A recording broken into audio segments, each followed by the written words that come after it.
করে ওয়াসানাত ফারজাহা, ওই মেয়েটা যদি পর্দায় পোশিদা হয়ে থাকে, নিজের চরিত্রটাকে পবিত্রতা রাখে, রাসূল ওয়া তাবালাহা, ওই মেয়েটা যদি নিজের স্বামীকে ভালোবাসে, নিজের স্বামীকে ভালোবাসা দেখায়, আমার রাসূল বল ফাকাদে কুনু মানায় আবু আবিল জান্নাতির সাথ।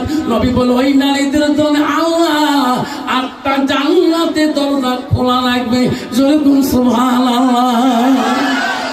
কিন্তু বাবা, বর্তমান যুগের নারী তো বাবারে নামাজ পড়া ভালো পায় না, ঠিক না? ঠিক।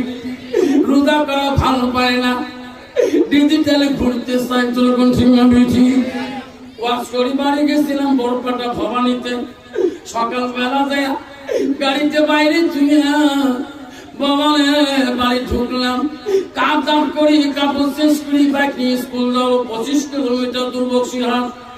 বাড়িতে আগে বেরিয়ে দেখি একটা মহিলা গুরু, কোন মহিলা রে, সামনে যা মারলাম ডিস ব্রেক, সবাই ডিস ব্রেক, বাইকের ডিস ব্রেক মারলাম, মেয়েরা চমকে উঠলো, আমার পাড়া দিয়ে কেন চাই না? দেখি আমার গ্রামের ভাবি, কাইনো মামি, কাইনো নানি, কাইনো শাশি, ভাবি তোদের জানগো এত শাসনকে